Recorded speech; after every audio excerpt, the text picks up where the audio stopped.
இப்போது இது என்னன்னு பார்த்தீங்கன்னா இட்லி மாவு தாங்க. இன்றைக்கி அரைச்சி வச்சது இட்லி மாவு. நான் வந்து இந்த மாப்பிள்ளை சம்பா அரிசியில் அரைச்சதுனால இது சிகப்பாக இருக்குது.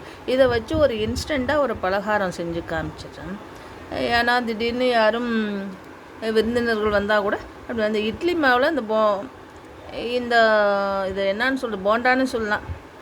இதை எப்படி பண்ணுறதுங்கிறத, அதுக்கு என்ன கன்சிஸ்டன்சி என்னங்கிறத சொல்கிறேங்க.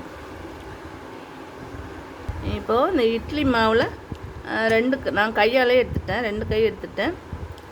அதான் 2 கப்புன்னு வச்சுங்களேன்.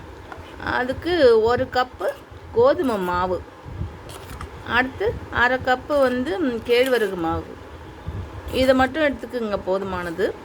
இது நல்லா அதோட சர்க்கரை சேர்த்து ஏலக்காய் ஜீனி வேணாலும் கொஞ்சம் சேர்த்துக்கலாம். உங்களுக்கு தித்திப்புக்கு ஏற்ற மாதிரி சர்க்கரை சேர்த்துக்குங்க. இது நல்லா கிண்டிட்டு அப்புறம் கொஞ்சமாக எண்ணெய் தண்ணி ஊற்றி இந்த மாதிரி கன்சிஸ்டன்சி வந்து இந்த மாதிரி இருக்கணும். இந்த மாதிரி பதத்தில் இருந்தால் கொஞ்சம் நல்லா சாஃப்ட்னஸாக இருக்கும். இந்த மாதிரி வச்சுட்டு இதை ஒரு 1/2 hour அப்படியே மூடி வச்சுடுங்க. வேணால் கொஞ்சோண்டு சமையல் சோடா கொஞ்சம் சேர்த்துக்கலாம். 1/2 hour மூடி வச்சிட்டிங்கன்னா ரொம்ப சாஃப்ட்னஸ் கொடுக்கும். அவ்வளோதாங்க. ரொம்ப அருமையாக இருக்கும். மழை நேரத்தில் ஈவினிங் டைமில் பசங்களுக்கு கொடுக்குறது. ஏன்னா கோதுமை மாவு இதெல்லாம் சேர்ந்துருக்கிறதுனால ரொம்ப அருமையாக இருக்கும். இது எப்படி நான் ஊற்றுன்னு பார்த்துடலாம். இப்போ பாருங்கள், இது அப்படியே வச்சுட்டு இந்த மாதிரி ஒரு சின்ன கரண்டியோ அதை வச்சுங்க. கொஞ்சம் திக்காக இருந்தால் கையினாலே எடுத்து போட்டுடலாம். ஆனால் அது வந்து ரொம்ப சாஃப்ட்னஸ் கொடுக்காது. மாவு வந்து இந்த மாதிரி வச்சுட்டா தான் நல்லாயிருக்கும். இல்லை ஒரு குழு கரண்டிலே நீங்கள் ஊற்றிக்கிட்டாலும் ஊற்றிக்கலாம். அப்பமெல்லாம் ஊற்றுவோம் பாருங்கள், அந்த மாதிரி தான் ஊற்றணும்.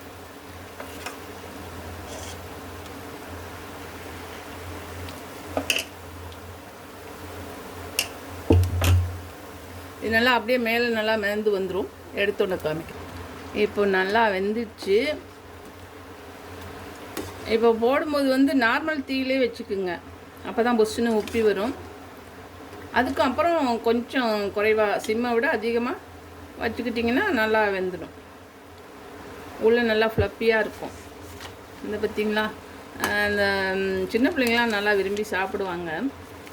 நமக்கு யாரும் திடீர்னு விருந்தினர்கள் வந்தால் கூட டக்குன்னு இந்த மாதிரி ஒரு 1/4 மணி நேரம் அப்படியே பிணைஞ்சு கலந்து வச்சிட்டோம்னா அது நல்லாயிடும், சூப்பராக வந்துடும். இது வந்து நான் இந்த மாப்பிள்ளை சம்பாவில் போட்டதுனால சிகப்பாக இருக்குது. நீங்கள் நார்மலாக நம்ம எப்போதும் அரைக்கிற இட்லி மாவில் 5008 5050 அந்த மாதிரி உள்ள அரிசிங்களில் தயார் பண்ணுற வெள்ளை மாவுலேயே இதை அதனோடையே கலந்து இதை தயார் பண்ணிக்கலாம். ரொம்ப நல்லா இருக்குங்க.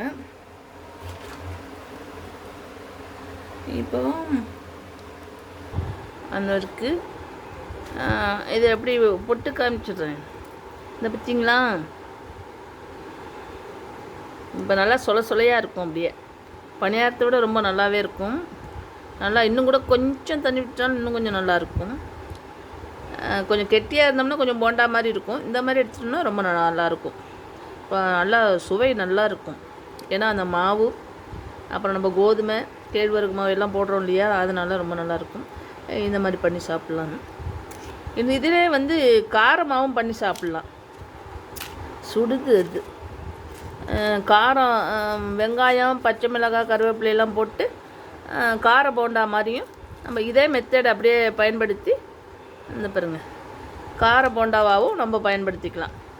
கேழ்வரகு பணியாரம் மாதிரி இருக்கும்.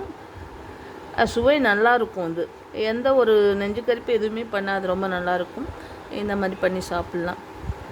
Okay, thank you.